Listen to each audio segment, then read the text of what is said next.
Përshëndetje zonja dhe zotrinj, ky është edicioni qendror këtu në ekranin e kanalit 7, ndër të tjera do të ndiqni. Debatet e forta për bordin e paqes së Rama sqaron mungesën në Davos. Opozita e akuzon se po zëvendëson presidentin. Demokratët votojnë pro nismës së Trump. Donald Trump zyrtarizon bordin e paqes, 19 krerë shtetas firmosin themelimin e organizatës së re. Nga ky moment bota do të jetë më e sigurt. Gjykata kushtetuese shfrytëzon pezullimin nga detyrat të Belinda Balluku, qeveria kundër SPAK-ut, ministrat nuk bllokohen, gëzojnë imunitetin e deputetit.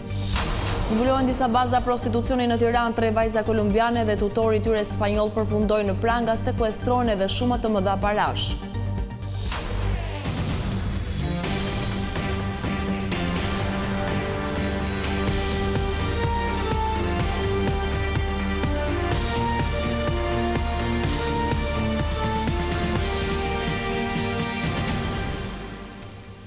Vjojmë gjërësisht me lajmet. Bordi i paqes ishte kryefjala e seancës parlamentare ku aderimi i Shqipërisë u ratifikua edhe me votat e opozitës. Partia Demokratike pretendoi se vendi ynë duhet të përfaqësohet nga presidenti, por një gjë e tillë u hodh poshtë nga kreu i shtetit. Ndërkohë kryeministri Rama sqaroi mungesën në Davos, ndërsa tha se me lejen e Trump zgjodhi vajzën përpara babait. Hapet votimi në tërësi me elektronik. Me 110 votat pro të mazhorancës dhe opozitës, Parlamenti konfirmoi pjesëmarrjen e Shqipërisë si anëtare e Bordit të Paqes për ndërtimin e Gazës. 110 vota pro, 0 abstenim, 0 kundër, projektligji miratohet në tërësi. Më herët, kjo ftesë e SBA ndaj vendit tonë për të bërë anëtare e nismës për ndërtimin e Gazës u kthye në mollë sherrri në Parlament. Shkaku bë amendamenti i opozitës, e cila kërkoi heqjen e emrit të kryeministrit Edi Rama si përfaqësues dhe zëvendësimin e tij nga presidenti Begaj. Por kreu i shtetit u tregua i shpejt. Me anë të një shkrese, ai ja autorizoi pjesëmarrjen kreut të qeverisë si përfaqësues i vendit tonë në Bordin e Paqes. Nga foltorja, opozita nuk vonoi të kalonte në akuza. Kryetari i Partisë Demokratike Sali Berisha pretendoi se udhëtimi i kreut të qeverisë në SBA do të çonte në arrestimin e tij. Seanca merr një karakter të paimagjinueshëm, vetëm për shkak të përpjekjes primitive të një njeriu që tani po i vjen fundi. Përgjigjen e mori me ironi nga vetë kryeministri. Madje me batuta ai u shpreh se do të dorëzohet vetë në Washington. Nuk do ta detyroj ushtrinë amerikane t'i bashkohet protestës suaj nga taraca e kryeministrisë, se do dorëzohen vetë, paqësisht, në duart e autoriteteve ligjzbatuese amerikane që do vinë në aeroport në Washington, do më marrin me eskort, do më çojnë në Shtëpinë e Bardhë për të ulur si antar i Bordit të Paqes. Ftesa në Bordin e Paqes se cilësoi si një nder, por dha dhe arsyen se pse nuk mori pjesë në takimin në Davos, ku finalizua dhe nisma me vendet themeluese. Ti përgjigjesha ftesës së babait apo të mikprisja vajzën këtu në Shqipëri? Edhe zgjodha vajzën. Dhe natyrisht që vajzën e zgjodha me lejen e babait. Dhe njëherë hodhi poshtë pretendimet se Shqipëria ka detyrime financiare. Po, denoncimi juaj më detyroi të hiqem nga ajo pagesë dhe detyruat presidentin Trump të më pranoj pa pagesë. Një ditë më parë qeveria miratoi marrëveshjen për aderimin e Shqipërisë në Bordin e Paqes. Në këtë fazë nuk do të ketë detyrime financiare. Aderimi i Shqipërisë si pjesëmarrëse u kalua me vot në Komisionin e Jashtëm, ndërsa amendamentet e opozitës u rrëzuan. 19 krerë shtetes firmosin në Davos themelimin e Bordit të Paqes, i cili u shpall nga presidenti amerikan Donald Trump. Kreu i Shtëpisë së Bardhë deklaroi se nga ky moment bota do të jetë më e sigurt. Kritikëve që pretendojnë zbejjen e rolit të Kombeve të Bashkuara ju përgjigj duke thënë se të dyja organizata do të punojnë së bashku. Presidenti amerikan Donald Trump ka shpallur zyrtarizimin e Bordit të Paqes që do të funksionojë si një organizatë e re ndërkombëtare. Bordi synon të shërbejë si një mekanizëm paqëruajtës dhe menaxhimi krizash, fillimisht i fokusuar në Gaza dhe më pas i zgjeruar në konflikte të tjera globale. Në skenën e forumit ekonomik botëror në Davos, Trump u shoqërua nga 19 udhëheqës që kanë pranuar ftesën për t'u bashkuar kësaj nisme. Antare e këtij bordi është edhe Shqipëria, por kryeministri Rama nuk mundi të ishte i pranishëm për shkak të vizitës së vajzës së presidentit amerikan Ivanka Trump në vendin tonë. Pjesëmarrëse në këtë bord është edhe presidentja e Kosovës Vjosa Osmani, e cila firmosi në krah të kreut të Shtëpisë së Bardhë. Në fjalën e tij, presidenti amerikan e cilësoi një moment emocionues, pasi sipas tij bota është më e sigurt e më në paqe se më parë. Sot, bota është më e pasur dhe më në paqe nga sa ishte një vit më parë. I kemi dhënë fund disa luftrave për të cilat shumë njerëz përfshirë dhe mua nuk kishim informacion. Jemi të lumtur që i dham fund luftës mes Indisë dhe Pakistanit. Kam përfunduar 8 luftra. Lufta në Gaza është drejt fundit. Kemi shkatëruar programin bërthamor të Iranit. Irani ishte 2 muaj larg finalizimit të këtij programi. Nëse Irani do të bisedojmë, ne do të bisedojmë. Ai theksoi se dëshiron që bordi i tij i paqes të punojë në bashkëpunim me Kombet e Bashkuara. Sapo ky bord të formohet plotësisht, ne mund të bëjmë pothuajse çfarëdo që duam të bëjmë dhe do ta bëjmë këtë në bashkëpunim me Kombet e Bashkuara. Gjithmonë kam thënë se Kombet e Bashkuara kanë një potencial të jashtëzakonshëm. Nuk e kanë përdorur, por kanë një potencial të jashtëzakonshëm. Kreu i Shtëpisë së Bardhë foli edhe lidhur me Venezuelën. Ai u shpreh se edhe pas sulmeve SBA ka marrëdhënie të shkëlqyera me udhëheqësit e rinj. Ndërkohë, dhëndri Trump tregoi një hartë të rripit të Gazës të ndarë në zona banimi dhe turizëm bregdetar i përzier. Njerëzit na pyesin se cili është plani ynë B. Ne nuk kemi një plan B, ne kemi një plan. Nënshkruam një marrëveshje. Të gjithë jemi të përkushtuar që ajo marrëveshje të funksionojë. Plani përfshin ndërtimin e 100.000 njësi banimi në Rafah, si dhe një gaz të re.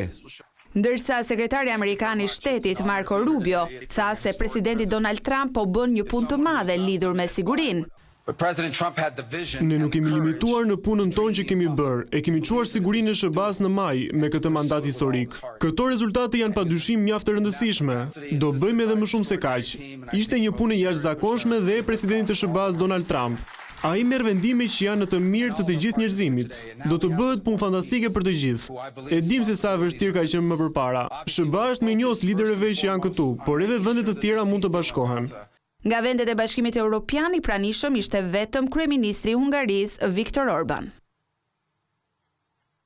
Pra afro 4 orë, gjykata kushtetuese shqyrtoi çështjen e pezullimit nga detyrat të zëvendës kryeministres Belinda Balluku. Qeveria pretendoi se SPAK nuk ka të drejtë të bllokojë një ministër pasi ai gëzon imunitetin e deputetit, ndërsa prokuroria nga ana e saj vërejti se qëndrimi në detyrë i Belinda Ballukut rrezikon prishjen e provave. Kryeministri Edi Rama po përballet për herë të parë me prokurorinë e posaçme në gjykatën kushtetuese. Shkak për konfliktin mes qeverisë dhe SPAK-ut është bërë vendimi i gjykatës së posaçme për pezullimin e zëvendës kryeministres Belinda Balluku. Ekipi juristëve të kryeministrit Rama argumentoi se SPAK-u nuk ka të drejtë të kërkojë pezullimin e një antari të Këshillit të Ministrave. Sipas qeverisë, një ministër gëzon imunitetin e deputetit, ndaj nuk mund të pezullohet nga gjykata. Pushteti gjyqësor nuk ka të drejtë që në mënyrë të njëanshme të shkaktojë pezullimin e një deke të ekzekutivit, thjesht nëpërmjet një mase sigurimi. Në rast se gjykata vlerëson që nevoja e sigurimit të individit është e tillë që i bën të pashmangshme këto pasojë në detyrën e tij kryeministrit, atëherë nuk mund ta vendos masën e sigurimit në mënyrë të njëanshme pa marrë autorizimin nga kuvendi. Gjithashtu, ekipi juristëve të qeverisë pretendon se me këtë vendim pushteti gjyqësor ka marrë kompetenca që i takojnë kryeministrit. Argumentat e kryeministrit Rama u mbështeten nga përfaqësuesit e parlamentit dhe presidentit të Republikës. Ndërkohë që prokurori Dritan Prençi argumentoi se Balluku nuk mund të vazhdojë të qëndrojë në detyrën e zëvendës kryeministres, pasi rrezikon të prish provat, të intimidojë dëshmitarët apo edhe të përsërisë veprën penale për të cilën po hetohet. Sipas tij, numri 2 i qeverisë ka cënuar provat edhe pasi kushtetuesja e ktheu në detyrë. Dhe kemi argumentuar më së miri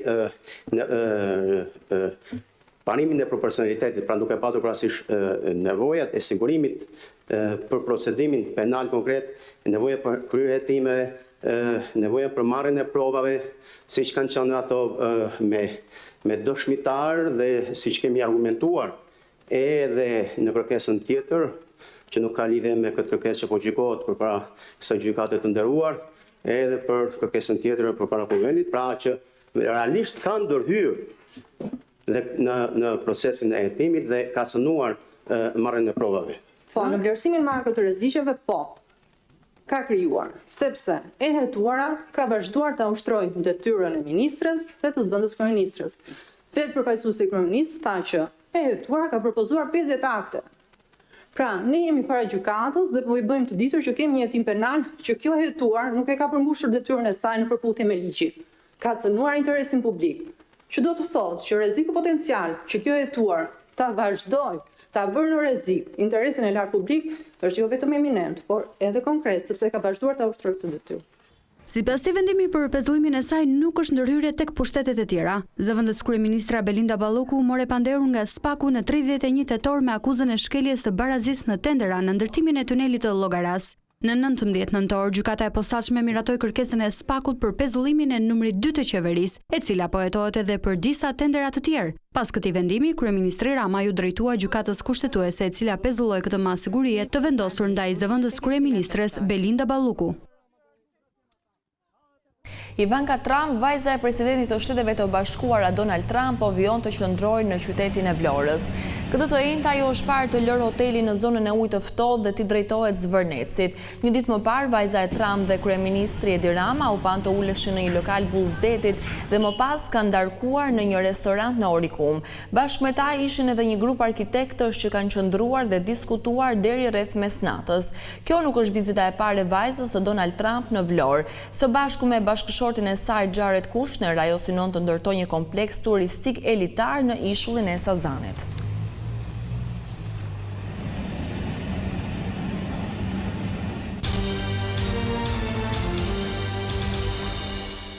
Për të shmangur bllokimin e punës për reformën territoriale nga opozita, shumica kërkon heqjen e bashkëdrejtimit. Sipas Arben Maznikut, Partia Socialiste do t'i kërkojë Kuvendit ndryshimin e vendimit për krijimin e komisionit të posaçëm.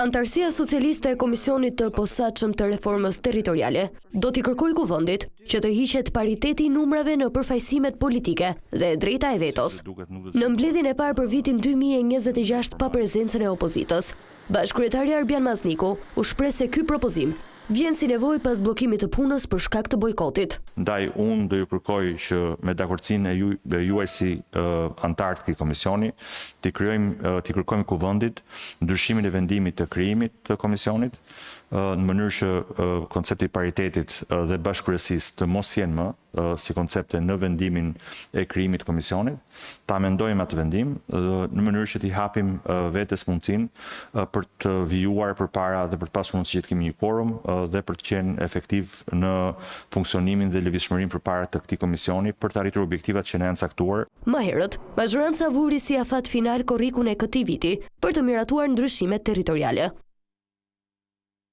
Petri Qoli zbuloi këtë të njëjtën në gjykatë se për vrasjen e Fatmira Dedës u informua nga vëllai Festim Qoli që akuzohet si porositësi i krimit. Ai mohoi para hetuesve që të ketë lidhje me krimin e përmendur nga i penduar i drejtësisë Nureddin Dumane. I dyshuar se ka bashkëpunuar në vrasjen e Fatmira Dedajt në 2013 që kërkonte vrasësit e djalit të saj, Petrit Qoli dëshmoi në kuadër të dosjes Plumbi i Art. Për vrasjen e Elvis Dedës, prokuroria e posaçme ka vënë në akuzë vëllain e Petritit, Festimin. Ai thot se ky i fundit është fatkeqësia e familjes së tyre. Me viktimën Elvisin, Festimi kishte në pronësi një karburant, ndarja e aksioneve të cilit, sipas SPAK, u bë moll sherri. Festimi është përgojuar që ka gjuajtur titin e ca të tjerë. Ati i pëlqente të njihej për këto. Është akuzuar për loshin Elvis Dedën, djalin e Fatmira Dedës, por nuk e ka bërë. Vinte te anija ime, merrte naftë qyl. Loshi është bërë për Ahmet. Nuk më vjen keq fare. E dëgjova në televizor, i shkova për qok për kafe ngushëllimi 7 ditë më pas. Karburantin e ka bleri vetëm në fillim, vllai. Loshi i kërkoi lekët që kishte marrë borxh Festimi, ky i tha kur t'i gjej do t'i jap. Më tha Loshi që duhet më jap lekët e karburantit. Nuk e di sa ishte shuma e lekëve. Petrit Qoli e vazhdon dëshminë e tij fillimisht, duke thënë se nuk ka dieni kush e ka vrarë Elvis Dedën, por më pas rrëfen se ishte pikërisht vëllai i tij, ai që i tregoi se ortaku i tij dikurshëm ishte gjetur i vrarë. Nuk e di kush e ka vrarë, vetëm llafe njerëzish. Loshi ka vjedhur drogë, thon, ca të tjerë që kishte Flori në makinë apo drogë. Unë nuk roj mbyllur prokuror, në Durrës roj. Marrim vesh gjëra, të gjithë thonë ndonjë gjë.